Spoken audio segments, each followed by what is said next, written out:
हिंद नमस्कार साथियों, स्वागत है आप सभी को सोनू जी के जीएस में। तो कैसे हैं आप सभी लोग? उम्मीद करता हूं आप सभी लोग बहुत ही अच्छे होंगे। तो दोस्तों, आज के क्लास में हम लेकर आए हैं 75 बहुत ही महत्वपूर्ण प्रश्न, जो कि सभी प्रतियोगी परीक्षाओं के लिए बहुत ही महत्वपूर्ण साबित होने वाला है, जो कि रेलवे ग्रुप डी 2026 के लिए और ही बहुत महत्वपूर्ण साबित होने वाला है। तो आइए देखते हैं आज के 75 प्रश्न आप सभी के लिए कैसा साबित होने वाला है। तो दोस्तों, क्लास शुरू करने से पहले आपसे छोटा सा अनुरोध है कि चैनल को सब्सक्राइब कर लीजिएगा और वीडियो को लाइक कर दीजिएगा और अपने दोस्तों के पास शेयर भी कर दीजिएगा। तो चलिए शुरू करते हैं आज का क्लास। तो आइए देखते हैं प्रश्न संख्या 1 से। प्रश्न संख्या 1 कहता है कि किसी वस्तु की चाल 72 किलोमीटर प्रति घंटा है, उसी चाल का एसआई मात्रक में मान कितना होता है। तो हम लोग जानते हैं कि चाल का एसआई मात्रक क्या होता है, तो मीटर प्रति सेकंड में होता है। तो हम लोग को 72 किलोमीटर प्रति घंटा को मीटर प्रति सेकंड में बदलना होगा। तो किलोमीटर प्रति घंटा को मीटर प्रति सेकंड में बदलने के लिए उसमें 5/18 से गुना करते हैं दोस्तों। तो 18 चौक 72 यानी कि 20 मीटर प्रति सेकंड, यानी कि 20 इधर राइट आंसर हो जाएगा दोस्तों।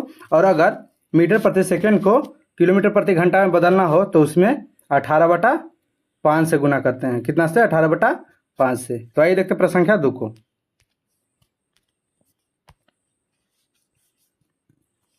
दुखता निम्नलिखित में से किस तत्व की इलेक्ट्रॉन ग्रहण करने की प्रवृत्ति सर्वाधिक होती है। तो इसका उत्तर आप लोग कमेंट में जरूर बताइएगा दोस्तों कि किस तत्व की को इलेक्ट्रॉन ग्रहण करने की प्रवृत्ति सबसे अधिक होती है। तो वो होती है दोस्तों फ्लोरीन, यानी कि option number A is the right answer. आइए देखते प्रश्न संख्या 3 को। 3 कहता है कि राइबोसोम का मुख्य कार्य क्या होता है। तो राइबोसोम का मुख्य कार्य होता है दोस्तों प्रोटीन का संश्लेषण करना। क्या करना? प्रोटीन का संश्लेषण, यानी कि option number B is the right answer हो जाएगा। आइए देखते प्रश्न संख्या 4 को। 4 कहता है कि ऋग्वेद में सर्वाधिक बार किस नदी का उल्लेख मिलता है। यानी कि ऋग्वेद में सर्वाधिक यानी सबसे ज्यादा किस नदी का उल्लेख किया गया है, तो वो है दोस्तों सरस्वती नदी का।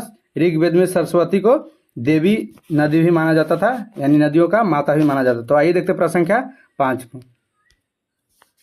5 कहता है कि भारतीय संविधान के किस अनुसूची में राज्यों एवं केंद्र शासित प्रदेशों का उल्लेख किया गया है। तो भारतीय संविधान के किस अनुसूची में केंद्र शासित प्रदेशों का उल्लेख किया गया है दोस्तों। तो इसका उत्तर आप लोग कमेंट करके जरूर बताइएगा। तो है पहली अनुसूची में, यानी कि option number A is the right answer हो जाएगा। आइएगा देखिए प्रश्न संख्या 6 को। 6 का निम्नलिखित में से कौन सी नदी प्रायद्वीपीय भारत की सबसे लंबी नदी है, यानी कि दक्षिण भारत की सबसे लंबी नदी कौन है। तो होता है दोस्तों गोदावरी नदी। Option number B is the right answer. आइए देखते प्रश्न संख्या 7 को।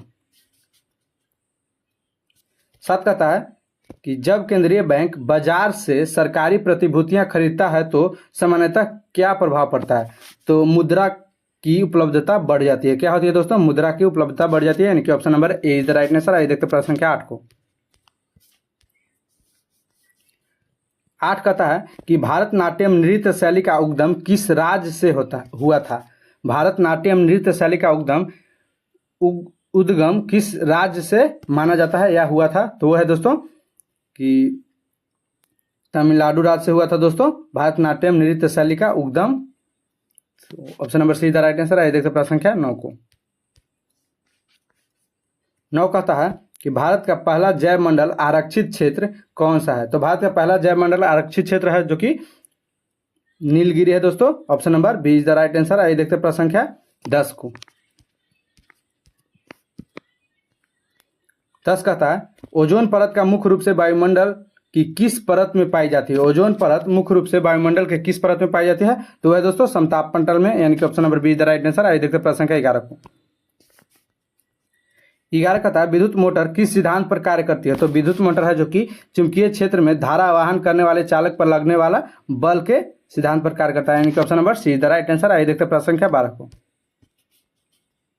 12 कहता है कि निम्नलिखित में से किस यौगिक के सहसंयोजक बंधन पाया जाता है। किस यौगिक में सहसंयोजक बंधन पाया जाता है, जो कि है जल, यानी कि H2O में। आइए देखते प्रश्न संख्या 13 को।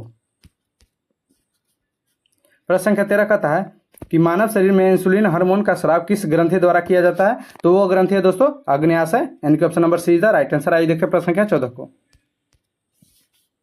14 कहता है स्वतंत्र भारत के प्रथम भारतीय गवर्नर जनरल कौन थे। स्वतंत्र भारत के प्रथम भारतीय गवर्नर जनरल थे जो दोस्तों सी गोपालचारी, सी राजगोपालचारी, यानी कि option number B is the right answer. आइए देखते प्रश्न संख्या 15 को। 15 कहता है कि विश्व का सबसे बड़ा द्वीप ऑस्ट्रेलिया को महाद्वीप मानते हुए कौन सा है? तो ऑस्ट्रेलिया को महाद्वीप मानते हुए विश्व का सबसे बड़ा द्वीप है जो कि ग्रीनलैंड है, यानी कि ऑप्शन नंबर सी सही जवाब हो जाएगा दोस्तों। आइए देखते हैं प्रश्न संख्या 16 को। 16 कहता है कि रेपो रेट में वृद्धि होने वाला सामान्यतः क्या प्रभाव पड़ता है? रेपो रेट में वृद्धि होने पर सामान्यतः क्या प्रभाव पड़ता है दोस्तों? तो इस प्रश्न को हम लोग पिछले क्लास में करा चुके हैं, तो इसका उत्तर आप लोग कमेंट करके जरूर बताइएगा कि रेपो रेट में वृद्धि होने पर सामान्यतः क्या प्रभाव पड़ता है दोस्तों? तो प्रभाव पड़ता है कि ऋण महंगा हो जाता है, यानी कि option number B is the right answer. आइए देखते हैं प्रश्न संख्या 17 को। 17 कहता है कि रेड डाटा बुक का मुख्य उद्देश्य क्या है? क्या दोस्तों? रेड डाटा बुक का मुख्य उद्देश्य क्या है?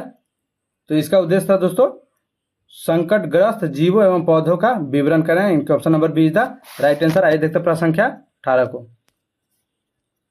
18 कहता है कथकली भारत की प्रसिद्ध शास्त्रीय नृत्य शैली किस राज्य से संबंधित है? क्या कथकली भारत की प्रसिद्ध शास्त्रीय नृत्य? तो कथकली कैसा नृत्य है? शास्त्रीय नृत्य है। और यह किस राज्य से संबंधित है दोस्तों? तो इसका उत्तर आप लोग कमेंट में दीजिएगा कि यह किस राज्य से संबंधित है।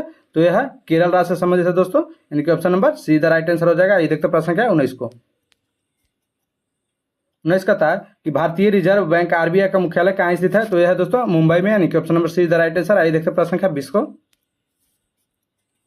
20 कहता है यूनेस्को का मुख्यालय कहाँ स्थित है? तो यूनेस्को का मुख्यालय है दोस्तों जो कि पेरिस में स्थित है। तो इसका सही जवाब हो जाएगा दोस्तों ऑप्शन नंबर बी। आइए देखते प्रश्न संख्या 21 को।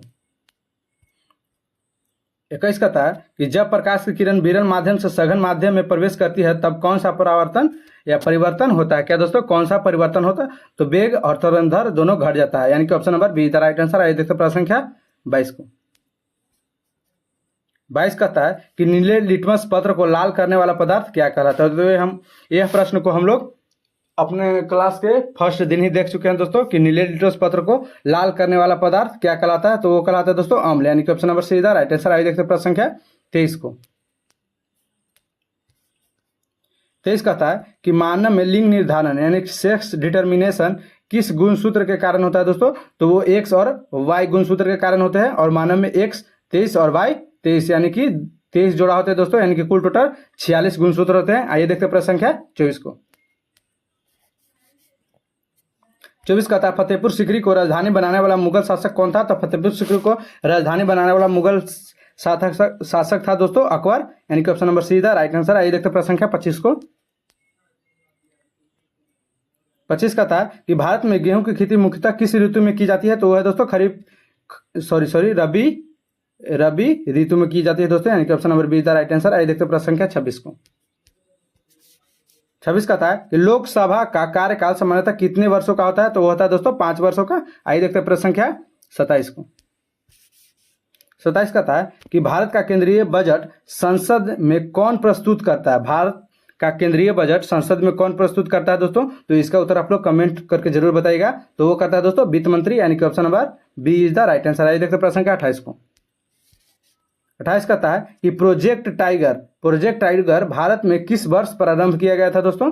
तो प्रोजेक्ट टाइगर है जो कि भारत में 1973 में प्रारंभ किया गया था दोस्तों, यानी कि option number B is the right answer. आइए देखते प्रश्न संख्या 29 को। 29 कहता है काजीरंगा राष्ट्रीय उद्यान मुख्य रूप से किस वन्य जीव के संरक्षण के लिए प्रसिद्ध है? तो है दोस्तों एक सिंग वाला गैंडा, यानी कि option number B is the right answer. आइए देखते प्रश्न संख्या 30 को। 30 कहता है डिस्कवरी ऑफ इंडिया पुस्तक के लेखक कौन है? तो डिस्कवरी ऑफ इंडिया के पुस्तक के लेखक है दोस्तों पंडित जवाहरलाल नेहरू, यानी कि option number C is the right answer. आइए देखते प्रश्न संख्या 31 को। 31 कहता है यदि किसी विद्युत परिपथ में 2 प्रतिरोध 4 ओम और 6 ओम है जो कि श्रेणी क्रम में जुड़े हों तो उनका तुल्य प्रतिरोध क्या होगा? श्रेणी क्रम में अगर जुड़े हैं कितना भी प्रतिरोध दोस्तों तो सबको काउंट कर लेते हैं, यानी कि जोड़ लेते हैं। तो कितना है? R1 दिया हुआ है और R2 दिया हुआ है, यानी कि 2 ही प्रतिरोध है जो कि 4 और 6 दिया है, यानी कि 6 4 10 ओम हो जाएगा दोस्तों, यानी कि option number be the right answer. आइए देखते प्रश्न संख्या 32 को। 32 कहता है निम्नलिखित में से कौन सी धातु सबसे अच्छी विद्युत की चालक मानी जाती है? तो यह प्रश्न को हम लोग पिछले क्लास में देख चुके हैं कि विद्युत के सबसे अच्छे चालक कौन सा धातु होता है? तो होता है दोस्तों चांदी, यानी कि option number B is the right answer. आइए देखते प्रश्न संख्या 33 को। 33 कहता है कि डेंगू रोग किसके काटने से फैलता है? तो इसका उत्तर आप लोग कमेंट करके जरूर बताइए कि डेंगू रोग होता है जो कि किसके काटने से होता है, तो होता है दोस्तों एडिज एजिप्टी मच्छर के काटने से होता है दोस्तों, यानी कि option number C is the right answer. ये देखते प्रश्न संख्या 34 को। 34 कहता है कि बौद्ध धर्म की प्रथम बौद्ध संगीति किस शासक के समय आयोजित की गई थी? बौद्ध धर्म की प्रथम बौद्ध संगीति किस शासक के समय आयोजित की गई थी दोस्तों? तो वह है दोस्तों अजात शत्रु। क्या दोस्तों? अजात शत्रु, यानी कि option number B is the right answer. आइए देखते हैं प्रश्न संख्या 35 को। 35 का था दोस्तों कि विश्व का सबसे बड़ा गर्म मरुस्थल कौन सा है? तो विश्व का सबसे बड़ा गर्म मरुस्थल पूछे दोस्तों तो वो है दोस्तों सहारा मरुस्थल, और भारत का सबसे बड़ा मरुस्थल पूछे तो वो है दोस्तों थार मरुस्थल, यानी कि option number D is the right answer हो जाएगा दोस्तों। आइए देखते हैं प्रश्न संख्या 36 को। 36 कहता है कि भारतीय संविधान में मौलिक कर्तव्यों का उल्लेख किस भाग में किया गया है? तो संविधान में मौलिक कर्तव्यों का उल्लेख पूछा जाए दोस्तों तो वह है दोस्तों भाग 4 के ए में किया गया है। किसमें? भाग 4 के ए में, यानी कि option number see the right answer. आइए देखते प्रश्न संख्या 37 को।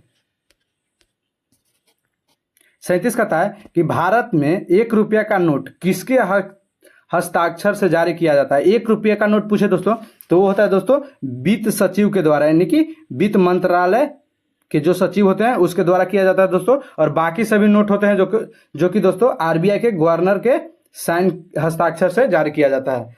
तो इसका राइट आंसर हो जाएगा दोस्तों ऑप्शन नंबर सी, यानी कि वित्त सचिव। आइए देखते प्रश्न संख्या 38 को।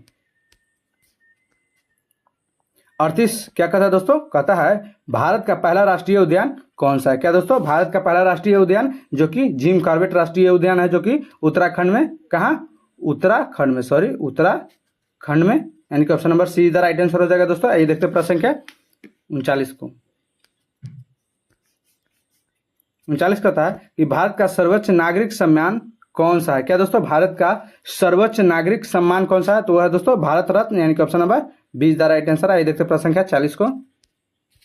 40 कहता है कि भारतीय रेल का राष्ट्रीय रेल संग्रहालय कहाँ स्थित है? क्या दोस्तों? भारतीय रेल का राष्ट्रीय रेल संग्रहालय है जो कि नई दिल्ली में स्थित है, यानी कि option number C is the right answer. आइए देखते हैं प्रश्न संख्या 41 को।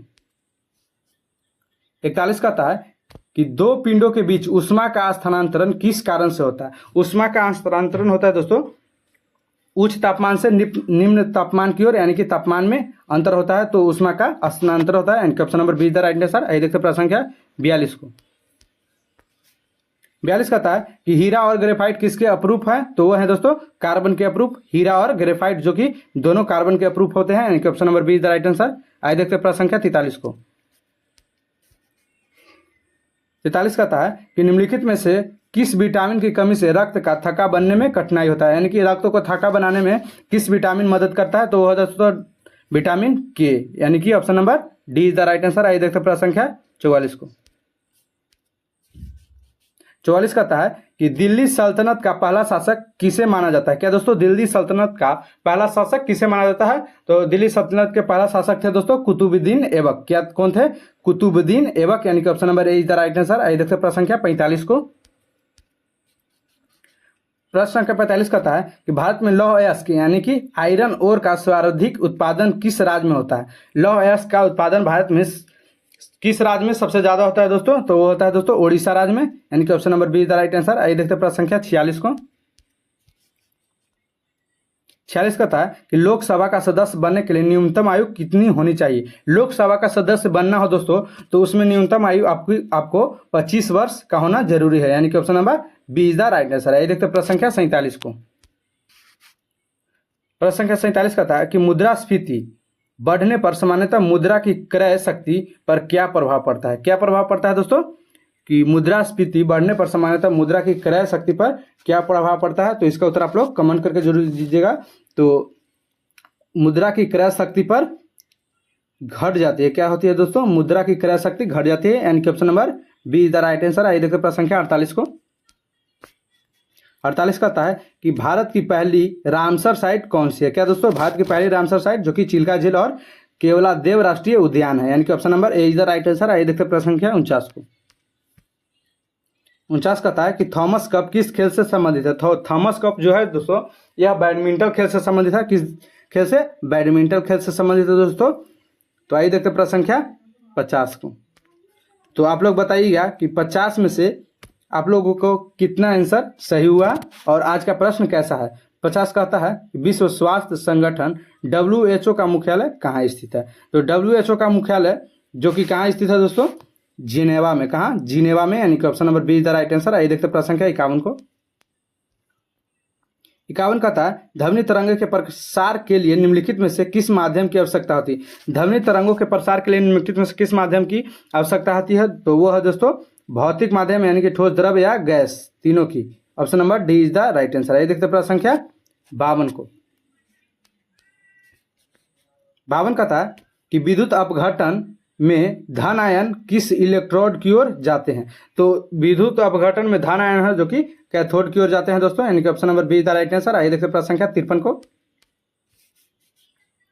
53 कहता है मानव शरीर में संतुलन बनाए रखने का मुख्य कार्य कौन सा भाग करता है। मानव शरीर में संतुलन बनाए रखना हो तो सेरिबेलम, क्या दोस्तों, सेरिबेलम को चलना बहुत आवश्यक है, जो कि मस्तिष्क में पाया जाता है। कहाँ पाया जाता है दोस्तों, मस्तिष्क में। तो इसका सही जवाब हो जाएगा ऑप्शन नंबर सी। आइए देखते प्रश्न संख्या 54 को।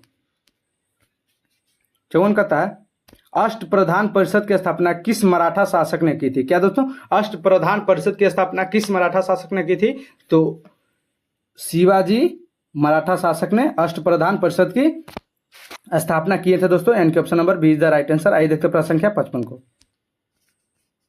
55 कहता है कि भारत में काली मिट्टी मुख्यतः किस फसल के लिए सबसे अधिक उपयुक्त मानी जाती है। तो काली मिट्टी है जो कि दोस्तों कपास की फसल के लिए सबसे अधिक उपयोगी मानी जाती है। और काली मिट्टी का दूसरा नाम है दोस्तों जो कि इसे रेगुर मिट्टी, क्या दोस्तों, रेगुर मिट्टी भी कहा जाता है, यानी कि इसका सही जवाब हो जाएगा ऑप्शन नंबर सी। आइए देखते प्रश्न संख्या 56 को। 56 कहता है कि भारत के सर्वोच्च न्यायालय के न्यायाधीशों की नियुक्ति कौन कराता है। क्या दोस्तों, भारत के सर्वोच्च न्यायालय के न्यायाधीशों की नियुक्ति जो कि राष्ट्रपति कराते हैं दोस्तों, यानी कि ऑप्शन नंबर बी। ये सभी प्रश्न हम लोग पिछले क्लास में देख चुके हैं दोस्तों, तो इससे आपका रिविजन भी हो जा रहा है दोस्तों। आइए देखते प्रश्न संख्या 57 को। 57 कहता है कि भारत में बैंकों का नियमन एवं नियंत्रण मुख्य रूप से कौन करता है। क्या दोस्तों, भारत में बैंकों का नियमन एवं नियंत्रण मुख्य रूप से कौन करता है। तो वो करता है दोस्तों आरबीआई।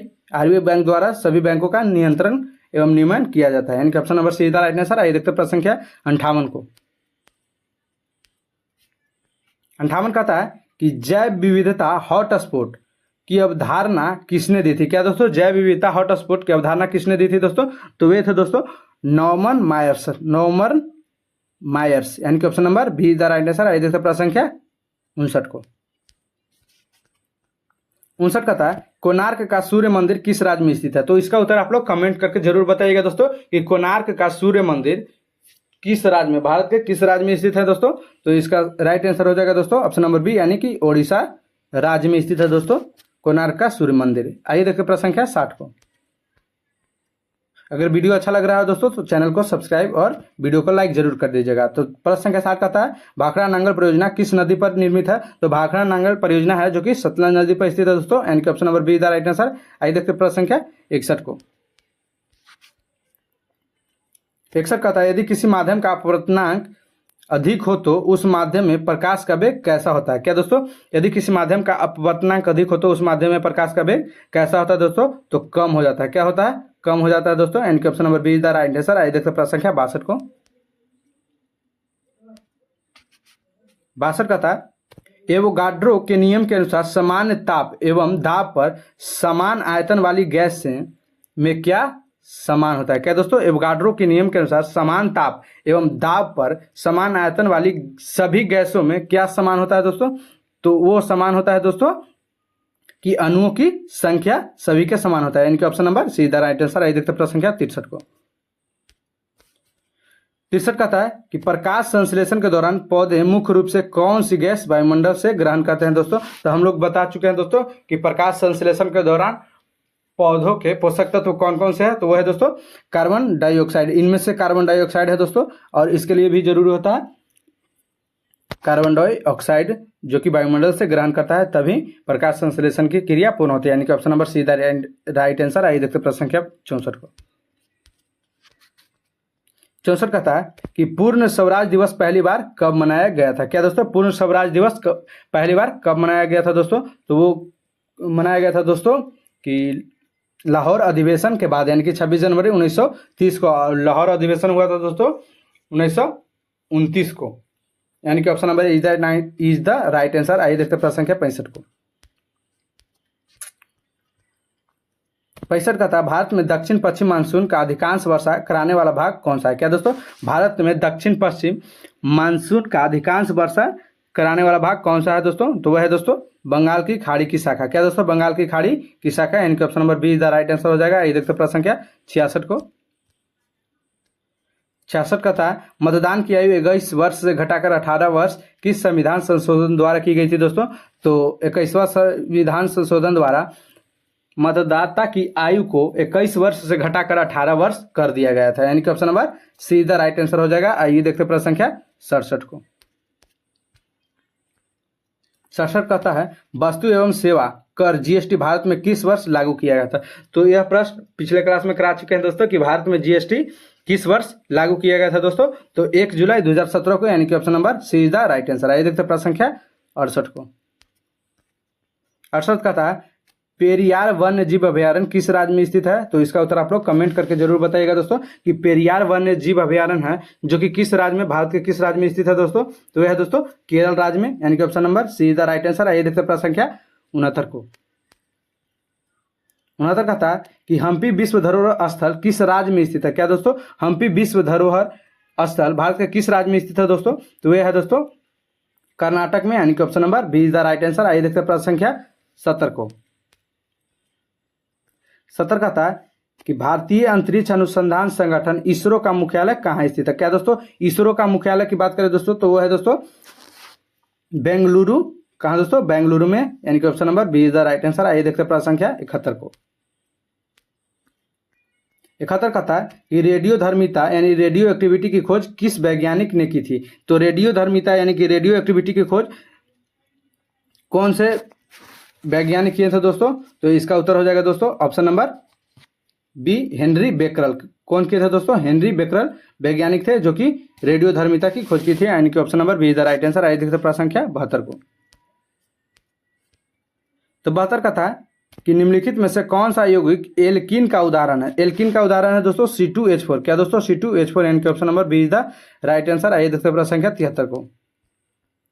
73 का था कि मानव में सामान्यतः कुल कितने गुणसूत्र होते हैं? तो हम लोग पीछे बता चुके हैं दोस्तों कि मानव में सामान्यतः कुल कितने गुणसूत्र होते हैं? तो वो होते हैं दोस्तों 46, यानी कि फीमेल में होते हैं 23 जोड़ा X और मेल में होता है 23 जोड़ा YXY, यानी कि कुल 46 गुणसूत्र होते हैं। आइए देखते हैं प्रश्न संख्या। तो इसका सही जवाब हो जाएगा दोस्तों ऑप्शन नंबर सी, यानी कि 46। आइए देखते हैं अब अगला प्रश्न की ओर, प्रश्न संख्या 74 को। 74 का था कि भारत में सहायक संधि की नीति किसने प्रारंभ की थी? क्या दोस्तों, सहायक संधि की नीति किसने प्रारंभ की थी दोस्तों? तो वे किए थे लॉर्ड वेलेजली। कौन थे दोस्तों? लॉर्ड वेलेजली, यानी कि option number B is the right answer. आइए प्रश्न संख्या 75 को और। तो यह आज का लास्ट प्रश्न है दोस्तों। अगर आज का क्लास अच्छा लगा हो तो चैनल को सब्सक्राइब और वीडियो को लाइक, और हो सके तो अपने दोस्तों के पास शेयर भी कर दीजिएगा। तो 75 का था दोस्तों विश्व का सबसे गहरा महासागरीय गर्त कौन सा है? क्या दोस्तों, विश्व का सबसे गहरा महासागरीय गर्त यानी कि ओशियन ट्रेंच कौन सा है? तो वह है दोस्तों मरियाना ट्रेंच, जो कि सबसे गहरा है दोस्त। यहीं पे टाइटैनिक डूबा था दोस्तों, मरियाना ट्रेंच में ही। तो आज का क्लास समाप्त होता है दोस्तों। धन्यवाद।